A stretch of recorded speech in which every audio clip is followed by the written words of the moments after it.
Good evening, everyone. It's really lovely to have everybody here. We have some regular faces, always a pleasure to see. I'm going to call you guys newish faces because we haven't seen you in enough time to make you new faces again. Those of you on Zoom, it's lovely to see you as well. And we are starting class 2 tonight of our series, Creating Sacred Spaces. And first of all, I just want to thank everyone for the feedback that we got from last week's class. And for anyone who missed it, like I said, the recording is online, but we're moving into a new topic. It continues from last topic, but it's a new topic all in its own. So if you missed last class, you can just listen to it at your convenience. Don't worry about it. You won't be lost. So just to bring us into the frame of mind of where we are in our homes, when you walk into somebody's house, there are certain sensations that tell you what kind of vibe and what kind of feeling the house is. Do you have a password on the Zoom? The password on the Zoom is Torah. Torah, little letters. Huh? Yes. All little letters. Yes. Who's that? She's right here. I see her. No, she wanted to send it to someone else. Oh, yes. The password is Torah. It hasn't changed in the last 5 years. It's been Torah. There we go. So, you know, when you walk into a house, there's the certain feeling that you get. There's the decor that sets the tone. There are the sounds that you have in the home. You know, some homes you walk in and it's very calm. Some homes you walk in, you hear the sound of lots of people. Sometimes you come into someone's house, you hear a lot of shouting, you know, depending on the style of the home. And certainly one thing that is very distinct in a person's home is the smell of their home. And, you know, I remember when my sister-in-law, who would spend a lot of time in my house. I remember after she got married and she moved away, and she would be like, "Oh, I found something and it reminds me of your house." I'm like, "What do you mean reminds me of that?" It smells like your house. I'm like, "Well, I hope that's a good thing." And thank God it was. She's like, "I think it was the laundry soap you use. I don't know what it was, but it smells like your house." And I was laughing about it, but the truth is that, you know, I remember growing up, like we would go to, let's say, a country house in the summer, and after when we would come home, it would have like the smell of the summer. It would remind us of this. You know, certain smells evoke certain feelings. And when you come into a home, the smell is often coming from the kitchen. And the center of the home, the place where, you know, you'll find the warmth and the connection and where everything really happens, especially for women, is in the kitchen. I know for me, the kitchen is the hub of my house. You know, the kitchen is really the center of the home. And when we're focused on creating spaces in our home that should be sacred and meaningful and full of value, I think it's a great place to start. That the room in the house that we are going to focus on is the kitchen, which ties into the discussion that we had last week about the charity boxes, because, you know, as we said, we want to attach the charity box to the wall of our home to make it part of the very fabric of the home. And the custom is to do so in the kitchen, specifically because the kitchen is the place where the most giving happens. That's where, you know, we cook, we eat. The kitchen, you know, the dining room being an extension of the kitchen. It's a space that's full of giving and love and connection. So what makes a kitchen a holy place? What makes a kitchen sacred versus just a bunch of marble and stone and, you know, stainless steel and whatever else is in the kitchen? What defines a kitchen as a sacred space? Let's hear. Well, the fact that whenever you eat something. Okay, so saying a prayer before eating. But let's go one step back. Before we get to the eating, let's get to the cooking. Oh, A sacred kitchen. The food. Say that again. The food. The The food that food. you cook. The food that you cook, 100%. So let's talk about what makes a kitchen a kosher kitchen. And the focus of our class tonight is not going to be on all of the laws of kosher. That's a separate series all on its own. But understanding the basic overview of kosher, how it applies to us, and the meaning and the value that it has for each one of us. So before we even get into the specifics, why do we keep kosher? What is the reason? Okay. Okay. So we have, it's one of the laws, it's in the Torah, to set us apart from everybody else. Well, the truth is that there is no given reason for this mitzvah in the Torah. Many mitzvahs have a reason. And this is a mitzvah that has no given reason directly from God. Now, all mitzvahs in the Torah can actually be divided into three categories. There are mishpatim are laws that make sense. There are laws that are important for a society, no stealing and no killing and honesty and those types of laws, which are mitzvahs that God gave us. But they're also understandable laws because we can't live in a proper society without any of those laws. So they're understandable laws. Then we have many mitzvot that are what we call edut. Edut are testimonials.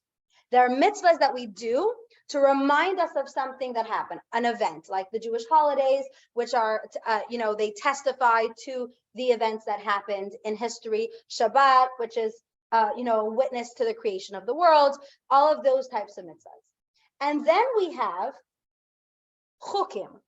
Chukim are laws that we just have to keep because they're in the Torah. It's a law, God said so, and we do it. And the only reason why we really do it is to connect with God. Because we're doing this mitzvah because God told us to. So by doing it, we're connecting with God because it's the only reason we do it. Without our connection with God, we wouldn't do it. Which is why it's not a mitzvah that's incumbent on someone who's not Jewish.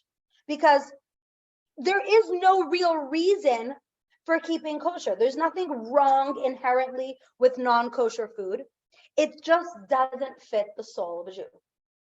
And what's so beautiful about this mitzvah is that when one does the mitzvah of eating kosher and keeping kosher, the relationship that we have with God becomes so much stronger. And that's for everyone.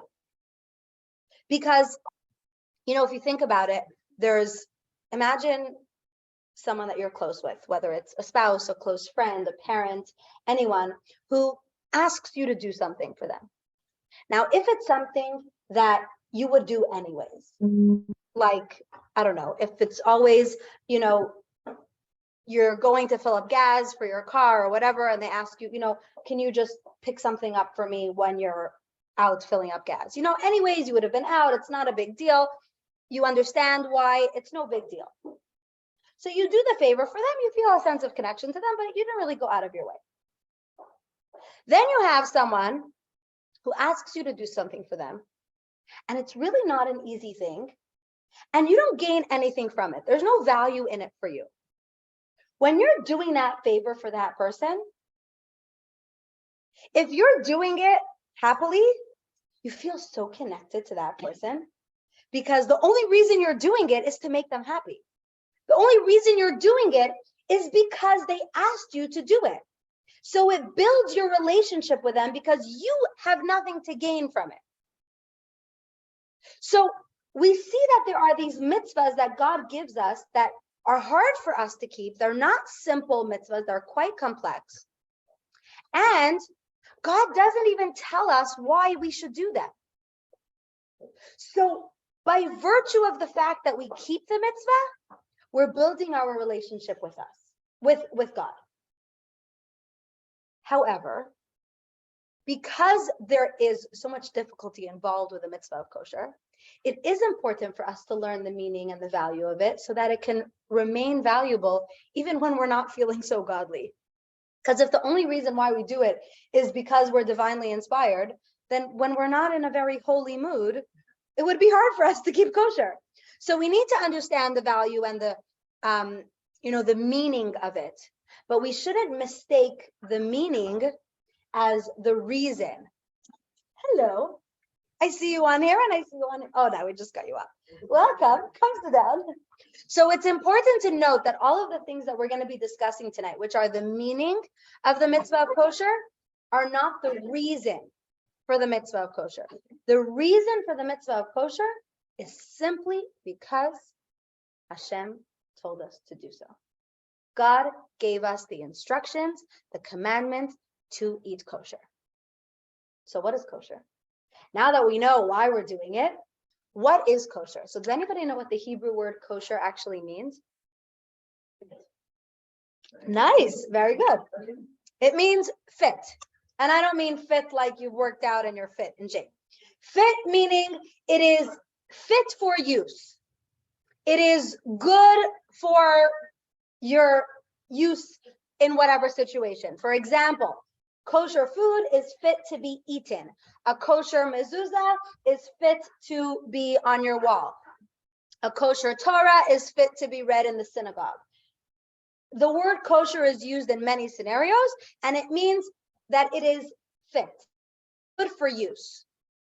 So kosher food literally means food that is fit to be eaten. And there are many, many different categories. And within each category, we have what makes the food in that category kosher. So let's start off with we'll get to meat soon. Let's start off with produce. Fruits and vegetables that grow in their, natural form are all kosher, all fit to be eaten, created by God, grown by man with God's, blessing. And all of these fruits and vegetables are good to be eaten. Just so we know that, because if you buy something that's been cut up, there's a question of whether or not a kosher knife is used. So if, fruits and vegetables that are cut up, they have different laws depending on the situation, but produce in general is kosher.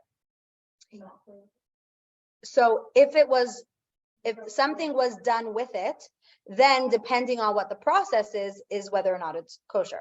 So if it was frozen in its own, like in its natural state with nothing done to it, not steamed or nothing, then it's fine. But once there's stuff that are done to it, that's when the kosher question arises. Then we have creepy crawlies, not kosher. Insects, bugs, worms, flies, all of that stuff. There are actually only 4 species of locusts that are kosher. We do not identify them. We don't eat them just in general in our culture. It's not something that we eat, so it's not something that we usually come across, but in general, many-legged creatures are not kosher, which is why produce needs to be checked for bugs, because the lettuce itself is kosher, but the extra protein from all of the bugs that you'll find in the lettuce or the kale or the spinach or whatever it is will render it not kosher, which is why produce, fruits and vegetables that have bugs need to be checked appropriately. Then we get to the fish. Now, fish have 2 criteria for what makes a fish kosher. It needs to have fins and it needs to have scales while it's in the water. Some fish that are kosher shed their scales when they come out of the water. Those are still kosher, but they need to have fins and scales. Birds, fowl, actually do not have any specific sign, but there is a list of non-kosher birds listed in the Torah. Anything else besides for that is kosher. We usually just go by tradition, what's passed down from generation to generation as kosher birds, chicken, duck, etc., etc. Those are kosher fowl and kosher animals. So are geese kosher? That's a good question. I would have to look it up. I have never eaten geese to know. You've eaten geese? Really? It could be it is. I have no idea, but oh, good to know. Hello, come in. Of the goose? I thought it was from the duck. That's so interesting. Well then that's duck. The duck is definitely kosher. There's kosher foie gras, yes. But we'll get to that because it has to be slaughtered in the proper manner. Now, we are not getting into the laws of slaughtering animals. That's not tonight's discussion. But kosher animals, which are the most complex of the kosher species, there are two criteria for what makes an animal kosher. It is, right? Google says yes. Thank you. Very good. As you can tell, my palate is not so sophisticated. So I've had chicken, I have turkey, and duck-ish, but definitely pigeon hasn't been on my list. I'm glad to know it's kosher if I ever get stuck. Anyways, back to the kosher animals. What makes an animal kosher is if it has split hooves, which we'll discuss, it chews its cud, and if it's in perfect health and slaughtered properly in a way that causes absolutely no harm to the animal. If the animal is harmed in the process of slaughtering, it is rendered not kosher. And if it is not in perfect health, it is also rendered not kosher. So this is a very interesting range of species that we're discussing here, which basically provides us with all of our proteins. It's important to know that a kosher animal can produce kosher milk. In order for milk to be kosher, it has to come from a kosher animal. And the exception to that is honey is kosher, even though it comes from bees, because it's not an actual animal product. Even though bees are not kosher, honey is, if it has the proper kosher certification. And milk that comes from a kosher animal in its pure form is kosher as well. Why is honey kosher? Honey is kosher because it doesn't actually come from the bee. The bee cultivates the honey, but it's not an actual product of the animal's body itself. Where does it come? It comes from the nectar, and the honey is created by the bee, but it really comes from the nectar. It doesn't come from the bee itself. So we have all of these laws. Very nice, interesting, beautiful. How does that connect to us? How can we take these laws of kosher and really apply it to ourselves, besides for keeping the laws? What does it mean for us as people? So there's a story that I heard. I remember hearing the story when I was, a kid, and it always stuck with me. There was a child who was really, a good kid, motivated, always doing the right thing. And something changed within him. And he started being extremely lax about his schoolwork. His attitude in general was not that great. And his connection with, Torah, with his family, with everything was just kind of going kind of blah. And his parents were worried about him. And they took him to doctors to see if he was feeling okay, and everything was fine, but he wasn't himself. He was becoming very lax in his prayers and very lax in his learning. And, he was losing his respect for his parents, and just in general, his behavior was going really, really downhill. And none of the typical avenues of help were working. And they turned to their rabbi and they asked for advice. What should we do? No, our kid is just not who he used to be. And the advice they were given was really shocking. And the parents were told, check what he's eating. Now, doctors had said to check what he's eating to make sure he's, eating healthy, he's getting all his vitamins. But from a spiritual perspective, they said, check what he's eating. And they noticed something astounding. One of the snacks that they had brought into the house around the same time, which they had thought was actually kosher, had a questionable kosher certification. And upon further investigation, they realized that he was actually eating a non-kosher snack. And when they took that out of his diet, his behavior changed. And I remember hearing the story, and that story always stuck with me. Now, I have to be honest with you. I don't know all the details perfectly because I haven't been able to source the story perfectly. I heard it a long time ago. But the memory of the story sticks with me always, because the fact that what we eat affects our souls is something that we know for certainty. The expression "you are what you eat" is so, so true. But from a spiritual perspective, it holds even deeper meaning and value. The fact that our soul is a reflection of what we put into our bodies is so obvious, because we know that our body and our soul are really one. Our body is a vessel for the spirituality inside of us. And the vessel needs to be in good health in order to be the right protection for the soul to be able to express itself properly. And so the food that we eat, which of course we know affects our health, our diet affects our energy levels, and weight and size has nothing to do with this conversation.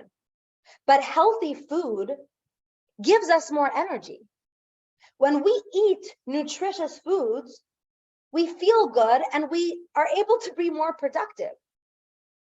So the same is with our soul. The food that is healthy for our soul is what makes our soul more productive, more energetic, and makes us feel more spiritually alive. And so the food that we eat from a spiritual perspective needs to be kosher.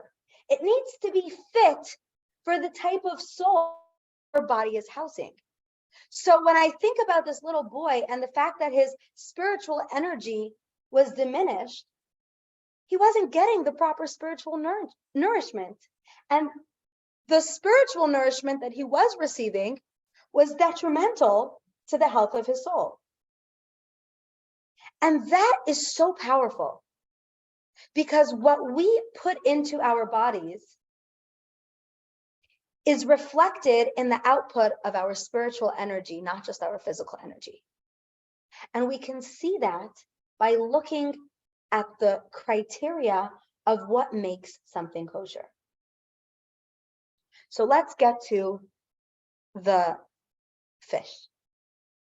Remember what we said? What are the two criteria for kosher fish? Fins and scales. Exactly.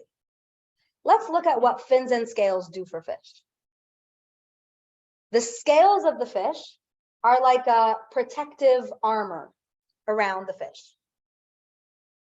The fins are what propel the fish forward.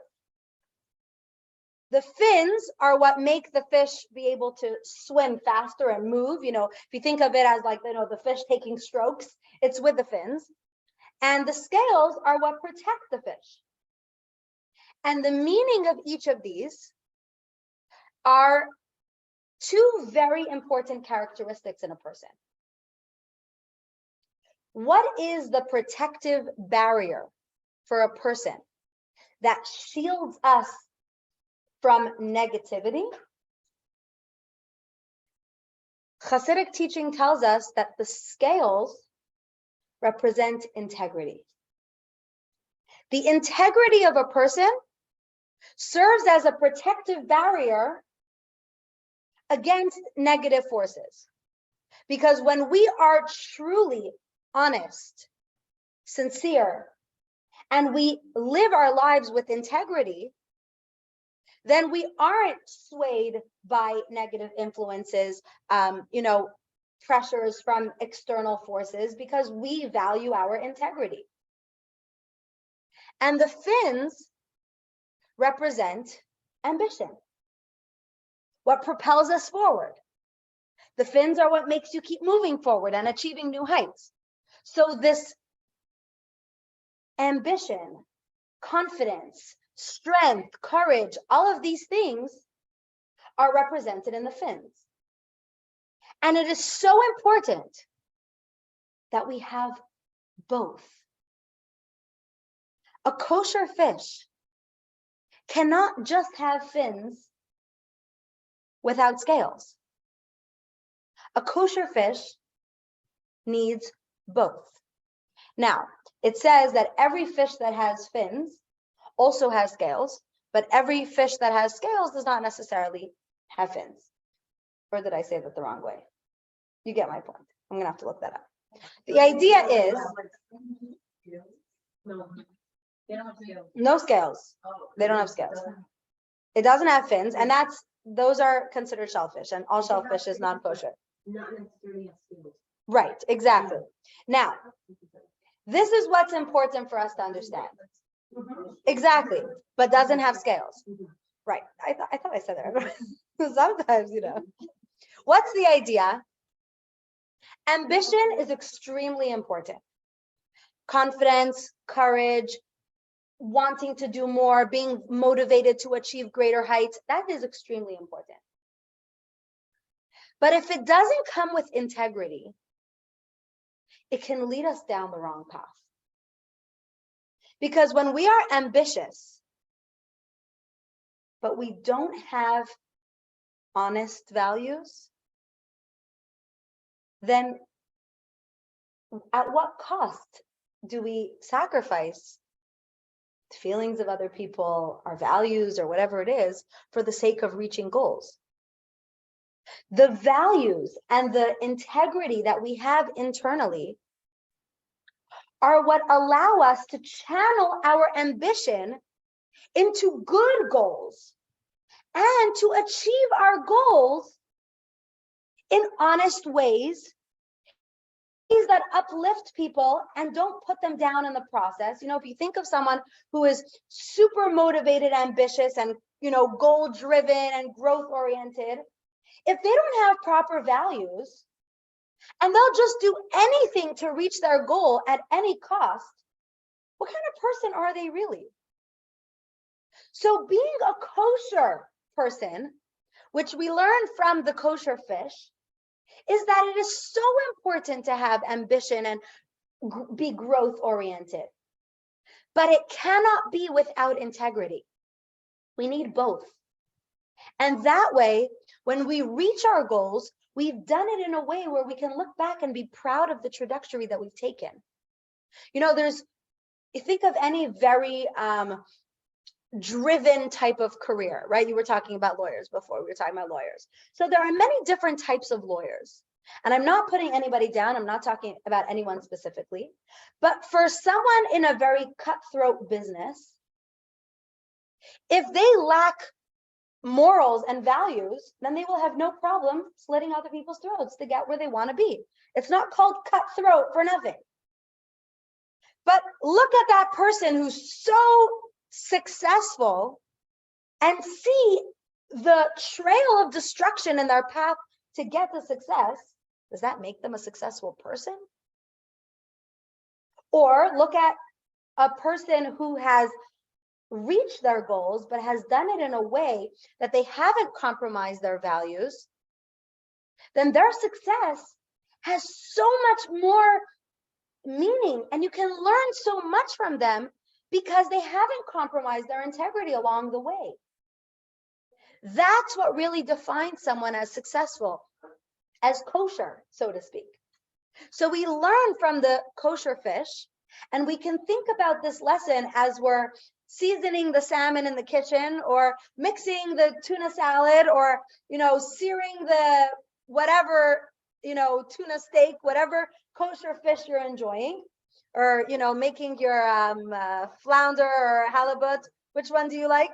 Oh, corvina, there you go, with the Moroccan spices.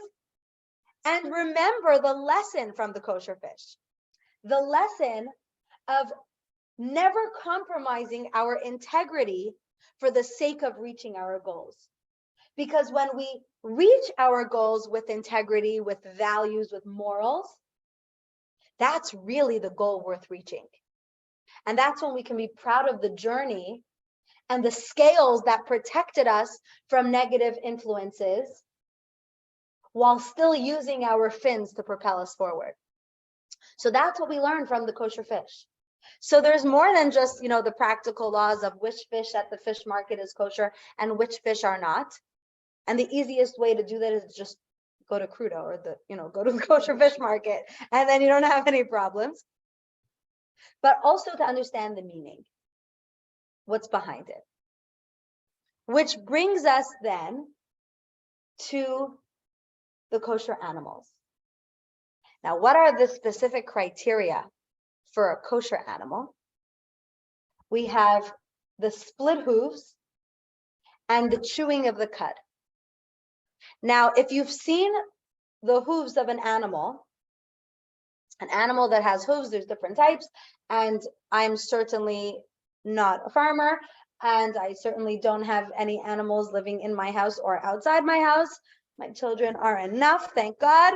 And you'll notice that some hoofs, it's like a solid piece under the foot of the animal. Some are split down the middle, but they're not completely divided. There's a split down the middle, but they're attached on top.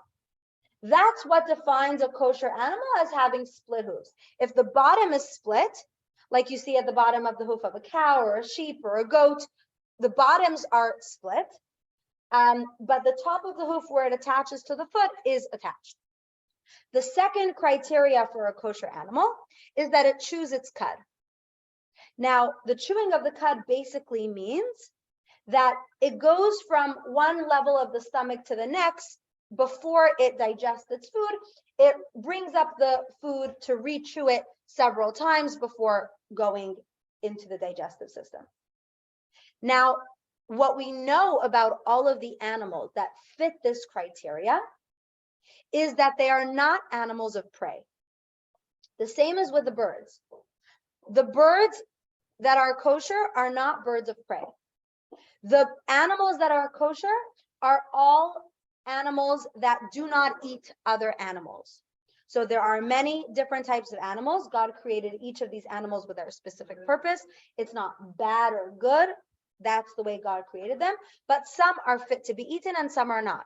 Lions and tigers and bears and other animals that feed off flesh are not kosher. And the character of the animal is tame. The character of an animal that is a kosher animal is refined, which is a reflection of the type of character that we want to have, which brings us back to the same idea that we should not be people that, quote unquote, eat others alive, meaning that we respect the values of other people. We respect each other's differences. We're not out to get people. So being like the animal means being gentle in nature.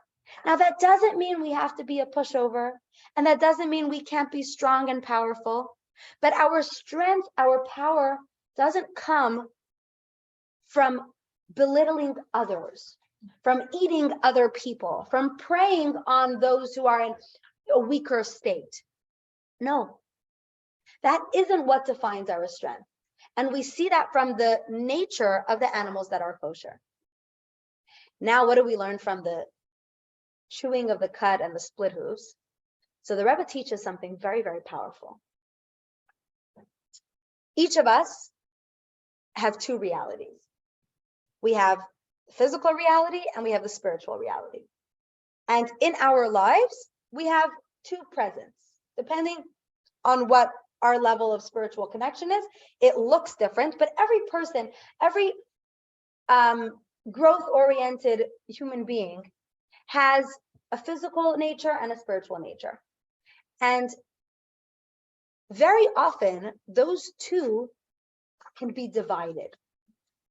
And the split hoof has to be attached on top to remind us that what makes us a kosher person, what is the lesson that we can learn from this kosher criteria, is that while we recognize that physicality and spirituality are two different elements in our lives, we aim to connect them, to bridge the gap between spirituality and physicality by bringing holiness into the physical parts of our lives. That when we are doing something physical, we should infuse it with spirituality. And by doing so, we connect those two opposing forces and bring them together to create harmony. And that's what we learn from the split hooves. That what is our goal in this world? To take physical things and turn them into something spiritual, which is why so many of the mitzvahs that we do are done with physical objects. When we light Shabbat candles, it's not just a spiritual experience. We're using physical things. We have a physical candle and a physical match, and we actually light the fire. It's not just this prayer that we say. No, we strike the match, we light the candle, we see the flame, we make the blessing. We've just transformed the entire experience of something physical, lighting a candle. And you can light candles, just for decorations. You can light candles if it's a dark room and there's a blackout and you're lighting candles. There's so many reasons to light candles. You light candles for a mitzvah, you've turned this physical thing into something spiritual. If we think about a Torah is made from physical things. We use parchment, we use ink, and it's transformed into the most holy object. Think of the mezuzah. Think of kosher food. It's physical things. Every mitzvah that we do, charity, a physical coin or a physical dollar bill or a physical credit card, whatever it is, and even Bitcoin if you want, it's still physical. Even if you can't see it and you barely know it exists, it's still physical. And we turn it into something spiritual by fusing it together. That is the way we can bring the idea of of split hooves into our lives. Put that together with chewing the cud. We're focused on our, connection between physical and spiritual. But you know what it means to chew our cud? It's not about what we put into our bodies. The animal that's chewing the cud is ingesting. For us, for humans, it's not what we put in, but it's what we take out. It's the words that we say. And a kosher person, and of course we use the word kosher, not literally, but what we can learn from this is that before we say something, before we speak, we chew it over for a minute. We don't just blurt out the first thing we say. Now, for some, that's easier than others. But taking the moment to think over the words that we're saying and really checking to see, are my words kind? Are my words honest? Are my words going to lift someone up, or are they, God forbid, going to put someone down? Will they be helpful or will they be harmful? And if it's something that I have to say, is this the best and nicest way to say it? Or can I maybe say it in a more gentle way? That is how we can incorporate the idea of chewing the cud into our own lives. That before we speak and before we act, we think before we do so. There are so many stories in the Torah of regretful actions that were done by people who just didn't take the time to think. but rather they reacted out of anger, reacted out of pain, without taking the time to process their words and their actions and seeing what are the consequences of my actions. The Torah actually refers to, in a certain instance in the book of Bereshit, the Torah uses the word Ba'alei Chitim. Now, Ba'alei Chitim is the term that Yaakov used to describe the tribes when they spoke negatively about Yosef. And we're not going to get into the details of the story. That's for our Parsha class. But what does Ba'alei Chitim mean? Ba'alei Chitim. What it means is arrow men. Why are they called arrow men? They never shot arrows at their brother. Rashi explains that their tongues were like an arrow. Now, I actually teach this to my 5th grade students, and I did a little experiment with them. Now, I didn't actually bring darts into my classroom. Nobody call my principal, don't worry. But I used a bunch of pencils. We broke a few pencils. And I asked a few girls to come up to the board and throw a pencil at the board, imagining it was a dart or an arrow. And after they had fun throwing the pencils, as soon as one of them threw, I said, no, take it back. And she looked at me, she's like, I can't. Once I threw it. Like, there's nothing I could do. And then I looked at her and I said, can you control what it's going to hit? Kind of, yes or no, but you don't really have full control. Once it's out of your hands, there's 2 things. You can't control where it's really going to land and who it's going to hit. And you can take it back. Once you throw that arrow, you can never take it back. And our words are exactly the same way. No matter what you say, you can never take back your words. And you have no idea how far the effect could be. Now, that is the same in positive and in negative. When we speak positively, it can have long-lasting effect that you have no idea what you can do to someone in a positive sense. And God forbid, in a negative sense, when we speak harshly or we speak, critically about people or about someone, even if they're not there, especially when they're not there and then they find out about it, right? We've all had those situations. You can never really take it back. I remember once hearing a story about a girl who was struggling with being able to control her language. And her teacher called up her mother and told her, your daughter's bullying other kids and she's just being really mean. And this mother very wisely came up with a great idea. And every time her daughter spoke not nicely to someone, she took her outside and she had her hammer a nail into the fence that they had outside. Now, the girl didn't like hammering these nails. So she started being a lot more careful because, it became cumbersome. Every time she said something that was mean or disrespectful or rude or whatever, she had to go outside and bang in a nail. Finally, she comes home one day, she's like, Mommy, I didn't say anything mean to anyone one day. Now, the mother was obviously in touch with the teacher to make sure it was actually true. And she said, I'm so proud of you. Now, every time you say something nice to someone, I want you to go outside and you're going to pull out one of the nails. And she's like, okay, great. Eventually, all the nails were pulled out, and her mother tells her, I want you to see what the fence looks like. What did the fence look like? A bunch of holes. And she said, no matter how many nice things you can say after, it's like pulling a nail out of the fence.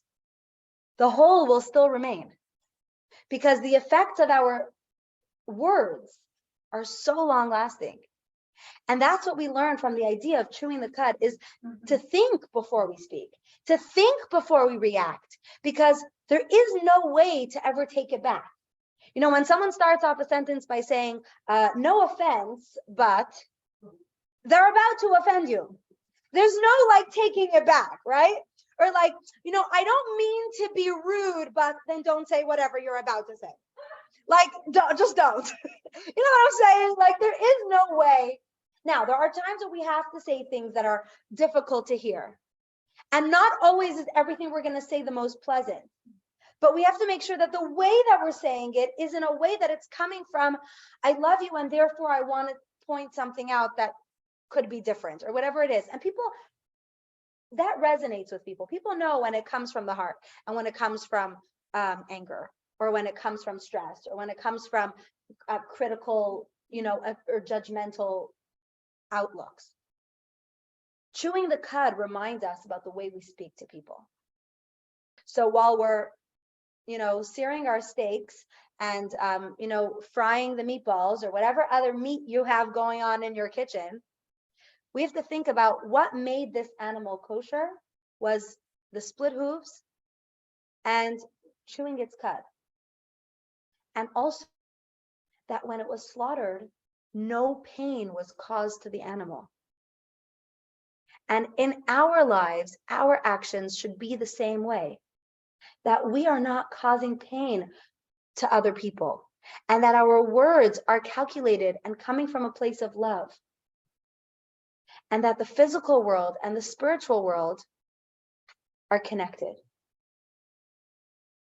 Now, all of these ideas bring so much beauty and so much meaning into something as simple as what makes a fish kosher, what makes an animal kosher, because it gives us a deeper insight into how we as human beings, as people, as family members, as friends, as spouses, as children, as parents, how we can be kosher.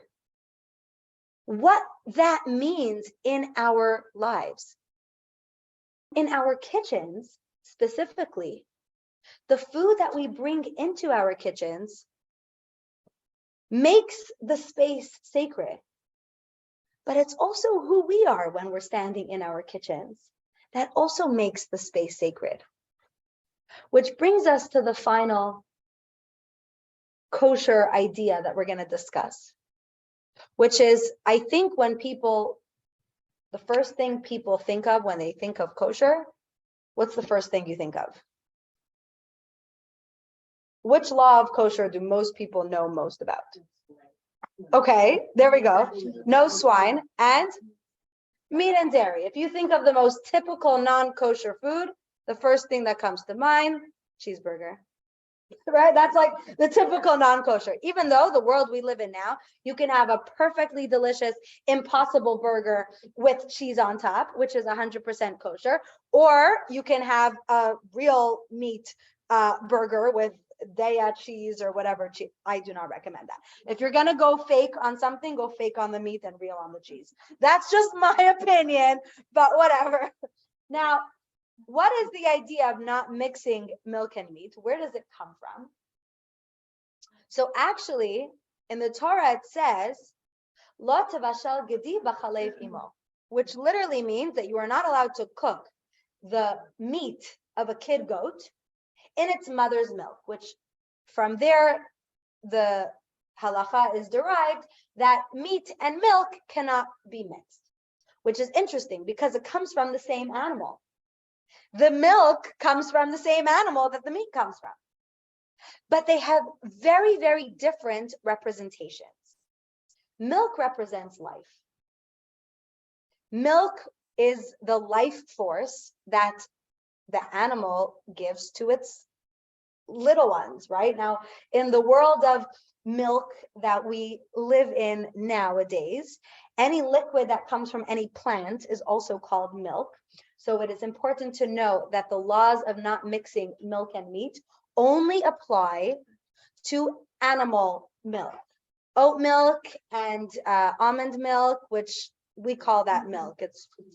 Let's be real, it's not milk, but we call it milk because it looks white and it comes from that and it has a consistency of milk. That can be mixed with meat. What we're talking about here is cow's milk, sheep's milk, goat's milk, etc. So the milk represents life. It's a life-giving force. Meat represents death. It comes from an animal that is no longer alive.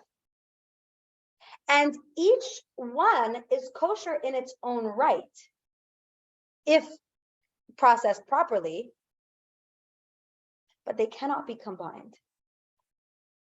Because there is a spiritual clash in the spiritual realms between life and death. And the world that we live in, we cannot combine those two. We cannot combine the celestial energy of life with the celestial energy of death. Now, this sounds very deep and philosophical, and it's hard for us to understand. But it is important for us to know that we have experiences of life. We have experiences, God forbid, of death. Both are part of the world that we live in, but we don't combine them. The other representation of milk and meat are actually in the colors that we have. If you think of, meat, you think of the color red, milk is white. And I'm not talking about blue and red because of the kitchen labels, but milk is white and meat is red. Red, the meat, represents the godly attribute of gevura, strength, discipline that God exhibits. White represents chesed, kindness. And we don't combine those two because in the times of chesed, we do not want God to bring severity into it. And at the time of severity, that's when we don't want God to bring his kindness, we want him to bring his mercy. So we keep those two separate. And it's important for us to understand that even though it seems a little bit more removed from us, that there are mystical reasons that we don't combine those two. And by keeping those two separate, we're feeding our soul in a way that our soul can connect with, our soul can understand. Which is also interesting to note that when Mashiach comes, we will be able to eat milk and meat together. Because the divine revelation that we will experience and the fact that death will be eradicated from the world will allow to combine those two elements. So basically, you should pray for Mashiach so you can have a real cheeseburger. That's the bottom line of the whole class. So what's the idea? That everything has a spiritual counterpart. And the food, the more we understand the meaning of these kosher laws, the more we understand how obviously eating these kosher foods connects to our soul, because there's so much spiritual value and spiritual meaning in each of these laws. And let's remember, most importantly, that what we ingest is reflected in our energy. And just like we want to be on a healthy diet for the most productive bodies and minds, we want to be on a spiritually healthy diet, whatever that means for each one of us individually, how we incorporate that into our lives by taking on an extra level of observance of this mitzvah and doing so with the reason and the purpose to feed our souls. That brings us back to the first thing that we said. At the end of the day, that's what brings us connected to God, because God told us to do this. And when we do it, we're expressing our love for God. And the harder it is, the more expensive it gets, the more we look at God and we say, God, I'm doing this for you. The easier it is, great. Some things are easier. You get used to it. It gets easier. But when it gets harder, that's when we really have to dig deep and remind ourselves that I'm doing this for my soul. This is something I'm doing to keep my neshama strong. This is something that I'm doing to keep my connection with God eternally bonded. And so when we bring the food that has these kosher values into our kitchens, we do so much more than just create a delicious meal for ourselves, our families, our friends, our guests. We actually elevate the entire kitchen space, which makes our home so sacred, which makes our kitchen such a sacred space. And one of the most important values and the opportunities that we have to get together and cook and bring food to our homes is for Shabbat, which is why from the kitchen, we're going to go straight into the dining room. So next week, we're going to learn about making a sacred dining room for Shabbat. So if anyone has any questions, I just want to say we have not covered most of the laws of kosher. You want to have a series on the laws of kosher? We can get to that. If anyone's looking for more kosher resources, you can check Chabad.org. You can check, there's a great book called Going Kosher in 30 Days. There's the Dietary Laws is another wonderful book. If anyone wants resources on kosher, there are many out there. But this is for us to understand how we can take kosher into making it a sacred space. So any questions? Anybody? Yes. And anyone on Zoom, just unmute yourself. Yes, Steph, let's hear. So there's the kosher animals, right? Which we spoke about, but then there's also how it's being that makes it Yes. kosher. Now, because we don't want to give anything to the animal, but I mean, in today's world, there's a bunch of companies that are also pro not harming animals. It became like a bigger thing. Yes. Or for example, halal, which are based on the same concept as ours, which is not to harm the animal. And But it does not make it kosher. right, so why should I buy, let's say beef is kosher? Yeah. Like the animal itself I need. If I have a certification that says, that it's not harmed, so it was slaughtered in a way that was not harmed. Yeah, and the animal itself is kosher. So what makes it Okay. not So first of all, the laws of slaughtering animals are extremely, extremely precise. Now, yeah, you guys know I'm not so politically correct when it comes to these things, right? So just bear with me. Maybe I should turn off the recording. No, it's fine. You guys all know me by now. Today's view in society of what is considered harming an animal is from the human perspective, not the godly perspective. For example, many people ban the laws of shchita, which is kosher slaughter. There are countries where shchita is under ban because they feel that it is harmful, it is painful for the animal. And what they do allow is for animals, let's say, to be stunned before being slaughtered or shot, for example. Now, humans did not create animals, and humans have never experienced the experience of an animal. God created the animals, and God gives us a mitzvah of tsa'ar balei chayim, which means that you are not allowed to harm an animal. You are not allowed to cause pain to an animal, alive or dead. A person is not allowed to harm an animal. You are not allowed to hurt an animal. You are not allowed to hurt a pet. You are not allowed to cause any pain or suffering to an animal. And yet, this same God gives us the laws of how to properly slaughter an animal. So let's be honest. Who do you think knows more about what's causing pain to the animal?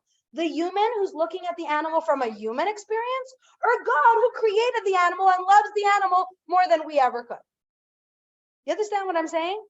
So it is clear that no matter what anybody says about what causes pain to the animal, God knows better because God created these animals.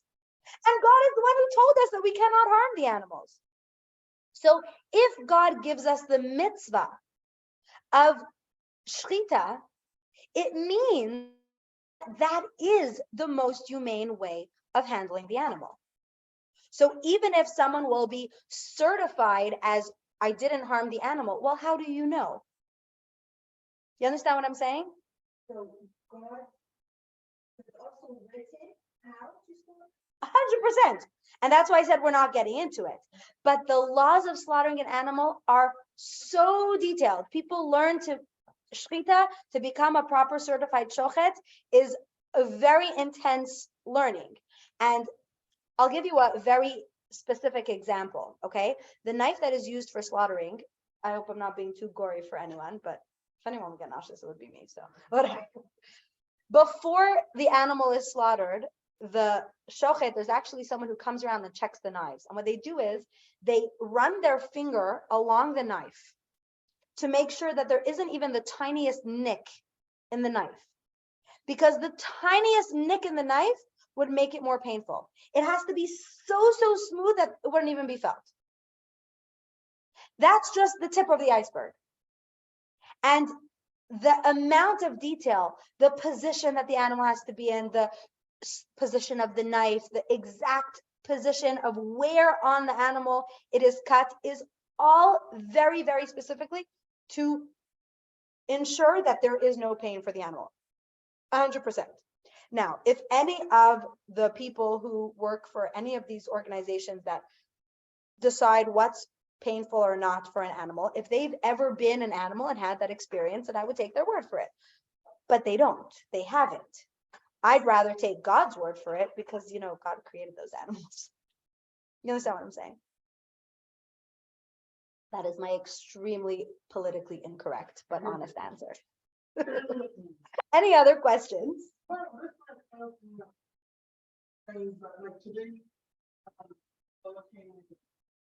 Mm-hmm. Can't imagine. Okay. That's not what we do. That includes roaches and other. So they're not kosher animals, which means that we don't slaughter them to eat. Right. That's a really good question. It's hard for me to answer that question because I've definitely killed more than my fair share of roaches in my life. And that's mostly because I'm the only one who's not scared of them. So I kill them for everybody else. They sometimes gross me out, but by the way, just funny story. I once got a call, for those of you who know my sister-in-law Hindi, I once got a call, my in-laws were out of town, and she calls me in this panic, like it was 11 o'clock at night. In this panic, she was in high school, so my brother-in-law was home, he was like a little younger, and she's like, she's panting, she could barely breathe, and it's in our house, I can't, I'm like, should I call 911? What happened? My husband was asleep. She's like, I can't, there's this bug, it's so big. Anyways, long story short, I drove over to her house. She was standing on the couch. My brother-in-law was standing on the bed because there was this, like, you know, like those palmettos that are huge. And I went and I whacked it. And that was the end of that. But for what? Being scared or not being scared? So I don't know what the law about killing insects is. I'm not the halachic authority on that. But you definitely cannot kill them on Shabbat. No, you just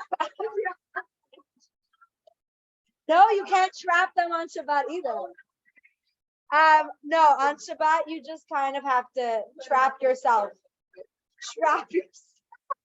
No, you can sweep it out of the house. You just can't kill it or trap it. You can sweep it. Yeah, because they usually do. Totally. On that note, good night, everybody. You're welcome to stay on.